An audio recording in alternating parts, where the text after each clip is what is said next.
Video start होने से पहले मैं आप सबको एक डिस्क्लेमर देना चाहता हूँ। यह वीडियो बनाने का बस एक ही मकसद है, आप सबको इंटरटेन करना, ना कि किसी के दिल पे ठेस पहुँचाना। इस वीडियो को देख रहे हैं तो दिल या दिमाग या लड़वा लहसुन या फेफड़ा गुर्दा पे ना ले। थैंक्स।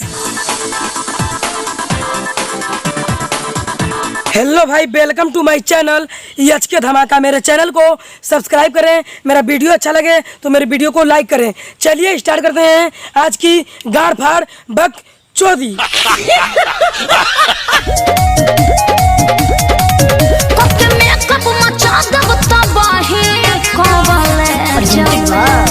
कार तुरी बहन चलो सेक्सी भाभी कौन ची कली है कके में कब मचा देव धमाल पूरा कॉलेज में। कौन ची कहल चाहत यार, कसम कतनी सेक्सी भाभी न साफ साफ बताने तो तोरी बहन चुनो जितना तोरे पीछे लगल बना सुनो सबन के तोरी बहन चुनो तोर मशीनिया पेल के फरवा दे। चल आगे बता।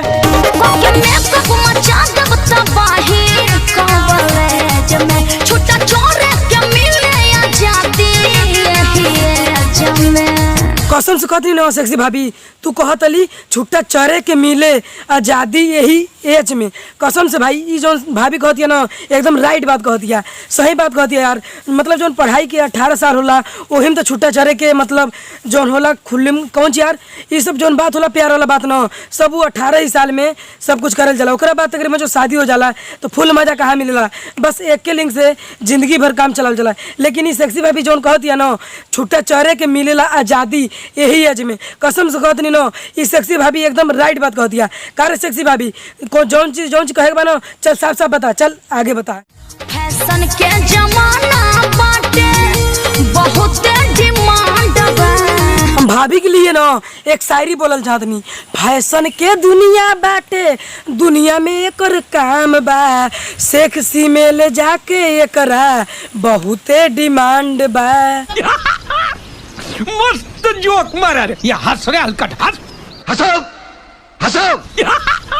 कसम से कहती है ना कैमरामैन एक बहन चो तो सेक्सी भाभी का वीडियो हटा दे, नहीं तो एक बहन चो तो ना जितना भी जनता हमारे वीडियो देखा था ना अब एक बहन चो तो मतलब सफ़ेद नदी बह जाई।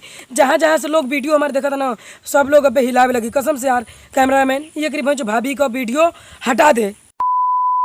दिने प दिन बढ़े गरमी के दिनमा हो, कूलर के हवा से उब जाता मनवा हो। दिने पर दिन बढ़े गर्मी के दिनवा हो, कूलर के हवा से हमार उब जाता मनवा हो। कार तोरी बहन चो दो मतलब भाभी तू तोरी बहन चो कौन ची कहल चाहतली गर्मी के दिन बाटे तो हमार मतलब कूलर के हवा से उब जाता मनवा हो। कसम से कहती ना तू तोरी बहन चो कूलर के हवा पावतली तो तोरी बहन चो तो मनवा उब जाता। यह एक बहन चो तो अभी पंखा के हवा मतलब खाए के नहीं मिलता, तू तोरी बहन चो कूलर के हवा खातली तो तोर बहन चो जवानी कुछ ज़्यादा चरचराता। अरे सारे भावा एक बहन चो पलंगिया पे ना ढकेल ढकेल के एक बहन चो तो दे तू पेल। कसम से कहती ना आगे वीडियो लगा दे, नहीं तो तोरी बहन चो लगा दे तोर बुढ़िया में करुआ तेल। मस्त जोक मारा रे, ये हंस रे हलकट हंस, हंसो हंसो। बॉडी के पसीना चिप चिप करता, फ्रिज के पानी से धोता राजा जी जवानी हमर हिट रहता। फ्रिज के पानी से बुढ़िया धो दो राजा जी।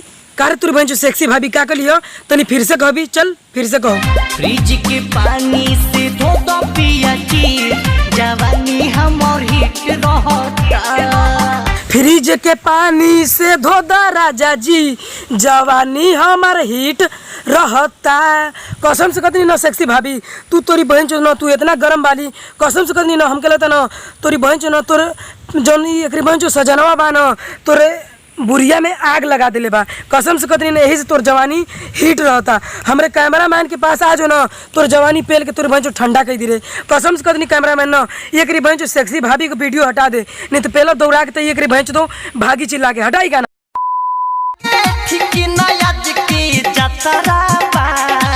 छाबा से काम चला हो ये आगा बायो बही खतरा बा। कार तोरी बहन चो चाइना वाली भाभी कौन ची कली है पछवा से काम चलाव ए रजऊ अगवा अभी तो खतरा बा। कार तोरी बहन चो तोर भाई तोरी बहन एक बुढ़िया भोसड़ा पेलो तोरी बहन तो भाभी का तोरी बहन तोर भोसड़ावा में कोरोना वायरस हो गई बकारे कौन ची कहल चाहत ली यार हम तो कुछ समझ नहीं पाओ कसम से कहते नहीं ना तोरी बहन तो साफ साफ बता ना तोरी बहन हम अपने कैमरा मैन से तोर पेलवा के तोरी बहन ना कोरोना वायरस दूर करवा दे। चल आगे बता। अच्छा बस काम चला हवो ये औरऊ आगा बायो बही खतरा बा। एकरी बहन तो भाभी चाइना वाली न सीधा एकरी बहन एक्शन मार दिया का कहतिया पछावा से काम चलावे रजऊ अगवा भी खतरा बा।